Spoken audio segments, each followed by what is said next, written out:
كلمة الترحيب سيلقيها سماحة الشيخ الدكتور هشام كامل حامد موسى.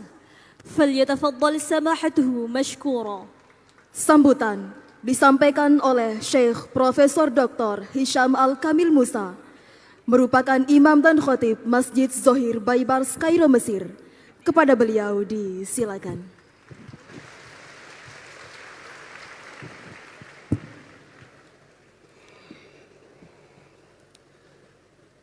أعوذ بالله من الشيطان الرجيم. بسم الله الرحمن الرحيم. الحمد لله رب العالمين، وأشهد أن لا إله إلا الله وحده لا شريك له، وأشهد أن سيدنا محمدًا عبد الله ورسوله. اللهم صل أفضل صلاة على أسعد مخلوقاتك سيدنا محمد وعلى آله وصحبه وسلم عدد معلوماتك ومداد كلماتك. كلما ذكرك الذاكرون وغفل عن ذكره الغافلون. كل عام وأنتم بخير. وقبل أن نبدأ نحب أن نروي لحضراتكم حديث الأولية، فلنقل سويا إن شاء الله. بسم الله الرحمن الرحيم. مولانا أخبرهم يقول beliau memulai dengan mengucapkan salam, Assalamualaikum warahmatullahi wabarakatuh. Beliau ini adalah Profesor Dr. Hisham Al-Kamil Hamid Musa, hafizahullah ta'ala war'ah. Beliau adalah seorang imam dan khatib dan guru besar Al-Azhar yang alhamdulillah hadir di tengah-tengah kita. Tepuk tangan buat beliau. Melihat keseriusan dan keikhlasan kehadiran pelungguh semua, beliau bersemangat untuk mengawali penyampaian beliau dengan mengijazahkan satu buah hadis musalsal yang dikenal dalam ilmu hadis dengan hadis musalsal bil awwaliyah. Fadhal Maulana. نقول مع بعض مولانا. Dan ikuti beliau bersama-sama. Beliau mengajak kita ikuti. Bismillahirrahmanirrahim. Bismillahirrahmanirrahim. قال رسول الله صلى الله عليه وسلم قال رسول الله صلى الله عليه وسلم الراحمون يرحمهم الرحمن ارحموا من في الأرض يرحمكم من في السماء. أجزت حضراتكم برواية هذا الحديث بسندي إلى رسول الله صلى الله عليه وسلم. قولوا قبلنا. قبلت الإجازة وتشرفنا. جزاكم الله خير. حديث المحبة. Jadi nuakid. Jadi beliau sudah mengijazahkan hadis musalsal. Tolong Bapak Ibu menjawab, mengatakan kami terima ijazahnya. Sila. Semua mengatakan qabilna. Nah, berikutnya beliau akan mengijazahkan kepada kita sanad hadis musalsal bil mahabbah. Fadhal Maulana. Bismillahirrahmanirrahim. Bismillahirrahmanirrahim. قال رسول الله صلى الله عليه وسلم قال رسول الله صلى الله عليه وسلم يا معاذ إني أحبك فقل دبر كل صلاة اللهم أعني على ذكرك وشكرك وحسن عبادتك. أجزتكم بالحديث المسلسل بالمحبة بسندي إلى مولانا المصطفى صلى الله عليه وسلم. قولوا قبلنا. Kami terima ijazahnya. الحمد لله. هذا يكفي خلاص بقى كده. هذا يكفي. Beliau mengatakan ini aja udah cukup sebenarnya. Mau lanjut? Kamil. إن شاء الله نحن سعداء أننا معكم وفخورين أننا في هذا المعهد المبارك. لأن هذا المعهد كان يهتم بعلم الفرائض والمواريث، لأن شيخه مولانا محمد زين الدين نشر هذا العلم في مدينة لومبوك التي لم يقرأ فيها هذا العلم، وبحسب قراءتي هو أول من قرأ هذا العلم في هذا المكان. Beliau mengatakan, saya sangat bergembira dan sangat bangga bisa hadir di tengah-tengah bapak-bapak dan ibu-ibu sekalian, karena beliau mengetahui bahwasanya pondok pesantren kita, yayasan kita merupakan peninggalan daripada Bapak Al-Maghfurullah Maulana Syekh, yang beliau ketahui bahwasanya dulunya beliau itu sangat memperhatikan ilmu, termasuk ilmu faraid, ilmu mawarith. Setahu beliau itu memiliki karya-karya syair-syair, nazam-nazam yang dibuat khusus untuk mengajarkan murid-muridnya tentang ilmu faraid, dan ini sangat-sangat membanggakan. وكذلك سعادتي بالغة عندما نرى البنات يتعلمون، فبحسب ما قرأت هو أول من أنشأ مدرسة للبنات في هذه البلاد المباركة للتعليم، وهو أسوة تأسى برسول الله صلى الله عليه وسلم، فقد تخرج على يديه السيدة عائشة التي روت 1210 حديث، وكانت أعلم الزوجات على الإطلاق. Dan beliau sangat mengikuti perkembangan bahwa Al-Maghfurullah Maulana Syekh itu sangat perhatian kepada kaum wanita, kaum ibu-ibu, kaum pelajar perempuan, sehingga beliau mendirikan madrasah yang kita kenal dengan nama Madrasah NMDI.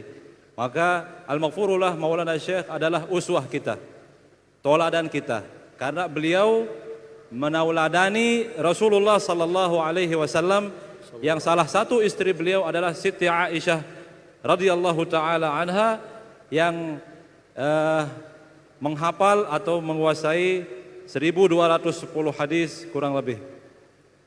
ولذلك إذا نظرنا في تاريخ مولانا محمد زين الدين عبد المجيد سنرى أنه رجل ذو همة أحيا أمة، فأمة الإسلام دائما تبارك وتعالى يرسل من يحييها في كل مكان، والأمة تحيا بالعلم وتحيا بالإخلاص، فإذا اجتمع العلم والإخلاص في شخص رجل واحد لا شك أنه وارث محمدي. Dan kalau kita perhatikan bahwasanya Al-Maghfurullah Maulana Syekh Muhammad Zainuddin meninggalkan sejarah, beliau itu terkenal sebagai orang yang memiliki jiwa pejuang, semangat yang tinggi, dan yang memiliki dzu himmah ahya ummah, kata beliau. Jadi Maulana Syekh itu memiliki semangat yang kuat, semangat yang tinggi, yang bisa mencetak generasi yang banyak, generasi yang kuat, yang berkualitas. Karena Allah Subhanahu wa taala menjadikan para ulama ini adalah pewaris Nabi, dan kita ketahui bahwa Nabi diutus kepada banyak umat dan pewaris-pewarisnya pun tersebar di seluruh dunia. Dan saya melihat, kata beliau, bahwasanya Al-Maghfurullah Maulana Syekh terkumpul pada diri beliau ilmu dan keikhlasan, dan yang memiliki atau yang memenuhi dua kriteria ini pada dirinya, ilmu dan ikhlas, maka tidak diragukan lagi bahwasanya dia itu pasti adalah pewaris daripada baginda Rasulullah sallallahu alaihi wasallam.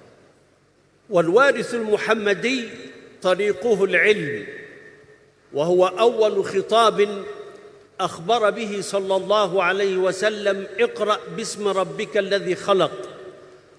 والعلم هو مفتاح الفرج، وبناء المدارس هي توسعة الأرزاق، وبناء الأمة وتشييد الحضارة، وبناء المدارس والعلم والحضارة، هذا هو الإسلام الحقيقي. Dan yang namanya pewaris baginda Rasulullah sallallahu alaihi wasallam pasti akan menempuh jalan pendidikan, jalan ilmu. Karena Allah Subhanahu wa taala berfirman, "Iqra bismi rabbikal ladzi khalaq." Dan ilmu itu adalah kunci yang kunci solusi untuk semua kesulitan yang dihadapi dalam kehidupan ini. Bahkan dengan ilmu itu rezeki kita akan dimudahkan, dimurahkan oleh Allah, dilapangkan oleh Allah Subhanahu wa taala. Dan dengan ilmu itu kita juga dapat membangun peradaban.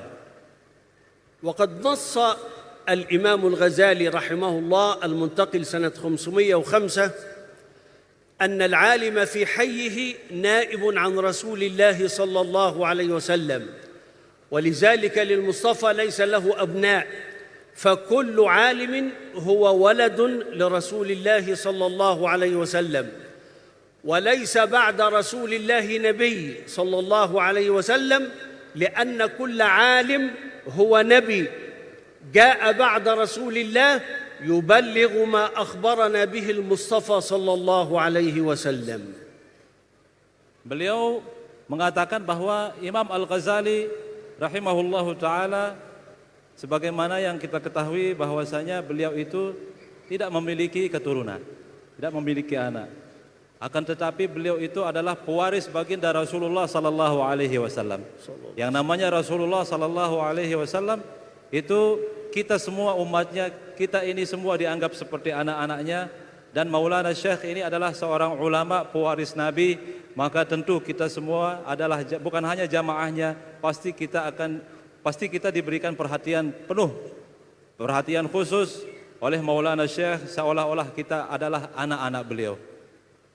وهذا العلم الذي خرج من فم النبي الشريف صلى الله عليه وسلم وتنفست هذه الأنفاس الصحابة ومن بعدهم التابعون حتى جاء أبو حنيفة والإمام الشافعي رضي الله عنهما فقال إن لم يكن العلماء أولياء فليس هناك أولياء.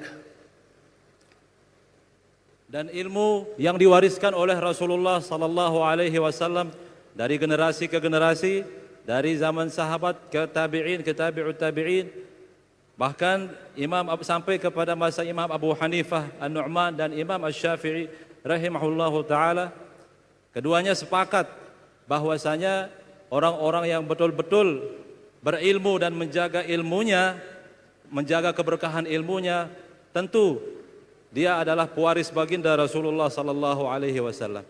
Pasti para ulama itu mendapatkan gelar kewalian, wali. Kalau bukan ulama yang mendapat gelar kewalian, maka siapa lagi gitu. Wal ummatu tahya bil ilm. Wa hadha al ilm alladhi narah ansha'ahu al ulama fi kull al usur. ولنتذكر المدرسة التي هي أصل لمدرستكم التي بناها العالم رحمة الله الهندي سنة 1292، وهي المدرسة الصولتية التي بنتها المرأة الصالحة الهندية صولة النساء، حيث تبرعت بميراثها لنشر العلم في مكة المكرمة. Dan ilmunya baginda Rasulullah sallallahu alaihi wasallam yang diwariskan sampai kepada kita, sampai semua murid-murid Bapak Maulana Syekh itu memperoleh ilmu itu dari baginda Rasulullah sallallahu alaihi wasallam melalui jalur Madrasah As-Saulatiyah yang didirikan oleh seorang wanita yang bernama Saulatun Nisa, di mana madrasah inilah tempat Bapak Maulana Syekh menempuh pendidikannya. وفيها تعلم شيخكم وتتلمذ على مولانا حسن المشاط، وأمره أن يعود إلى بلده ليعلم الناس فيها، فنشر هنا العلم الذي هو أول علم يرفع من الأرض وهو علم الفرائض. Dan di Madrasah Saulatiyah itulah Bapak Maulana Syekh menyelesaikan pendidikannya, dan beliau memiliki sanad dari guru-guru beliau, termasuk dari Maulana Syekh Hasan Muhammadin al-Masyat, dan beliau pulang ke tanah air ini atas perintah guru-gurunya untuk menyebarkan ilmu, yang mana ilmu yang dia sebarkan, yang diajarkan kepada murid-muridnya di Lombok ini adalah ilmu yang nanti pada hari kiamat adalah ilmu yang pertama kali dicabut dari muka bumi ini, yaitu ilmu faraid atau ilmu mawaris. ومولانا المشاط عندما أمره أن يعود إلى بلده لومبوك وينشر العلم فيها أمره بذلك بعدما رأى فيه 4 مراحل. فالمرحلة الأولى الاستماع الجيد، فاستمع إليه وتعلم منه وحصل علوم المدرسة كلها. المرحلة الثانية رأى فيه فهماً عظيماً. والمرحلة الثالثة جعله يحفظ المتون ويتقن العلوم التي درسها من عقيدة العوام ومن منهج الطلاب لمولانا النووي، والتفسير لمولانا الجلالين، والزهد والأخلاق في كتاب الإحياء. ثم المرحلة الرابعة وهي العمل بما يعلم. قال صلى الله عليه وسلم: من عمل بما يعلم أورثه الله علم ما لم يعلم. وقال الله تعالى: واتقوا الله ويعلمكم الله. هذه 4 مراحل قبل الخامسة. Dan kenapa Maulana Syekh Hasan Muhammad Al-Masyat memberikan kepercayaan penuh kepada Al-Maghfurah Maulana Syekh untuk pulang, diberikan kepercayaan untuk menyebarkan ilmu di tanah air ini? Karena Syekh Hasan Muhammad Al-Masyat melihat pada diri Bapak Maulana Syekh ini terkumpul 4 hal. Ada 4 kriteria yang dilihat ada pada diri Bapak Maulana Syekh. Yang pertama adalah al-istima'ul jayyid. Beliau adalah pendengar yang baik. Beliau itu, Maulana Syekh itu adalah penyimak yang baik, mengikuti semua arahan-arahan, semua penjelasan-penjelasan gurunya. Yang kedua, al-fahmul azim. Allah berikan kelebihan kepada Bapak Maulana Syekh. Selain beliau adalah pendengar yang baik, beliau juga diberikan kekuatan untuk menghafal. Maksudnya beliau diberikan kelebihan untuk memahami ilmu yang diterima dari guru-gurunya. Itu yang kedua. Yang pertama, pendengaran yang baik. Yang kedua, pemahaman yang luar biasa. Yang ketiga, menghafal matan-matan kitab-kitab yang diajarkan oleh guru-gurunya di Madrasah As-Saulatiyah, baik dalam ilmu fikih ataupun dalam ilmu aqidah ataupun dalam ilmu tasawuf. Yang keempat, yang Syekh Hasan Muhammad Al-Masyat lihat pada diri Maulana Syekh adalah al-amalu bima ya'lam. Maulana Syekh itu bukan hanya memiliki ilmu yang banyak, tetapi ilmu-ilmunya diamalkan diterapkan dalam kehidupan sehari-hari. Itulah 4 hal yang dilihat ada pada diri Bapak Maulana Syekh, sehingga Syekh Hasan Al-Masyat memberikan kepercayaan kepada beliau, dan tentu itu dikuatkan lagi dengan ketakwaan yang luar biasa yang diberikan oleh Maulana Syekh. Dan Allah Subhanahu wa taala berfirman, ittaqullaha wa yu'allimukumullah. Bertakwalah engkau kepada Allah Subhanahu wa taala, niscaya ke depan Allah sendiri yang akan memberikan ilmu tambahan kepadamu. ثم جاءت المرحلة الخامسة وهي النشر أي التعليم. ومن هنا أمر أن يأتي إلى هنا حتى يفيض على حضراتكم من علومه التي تعلمها من أرض الإسلام من مكة. وكان له علاقة بعلماء الأزهر، وكان له علاقة بالكتب القديمة والحديثة، فتكونت نهضة الوطن التي نرى الكتب في كل التخصصات سهلة ميسرة منظمة في صرح عظيم.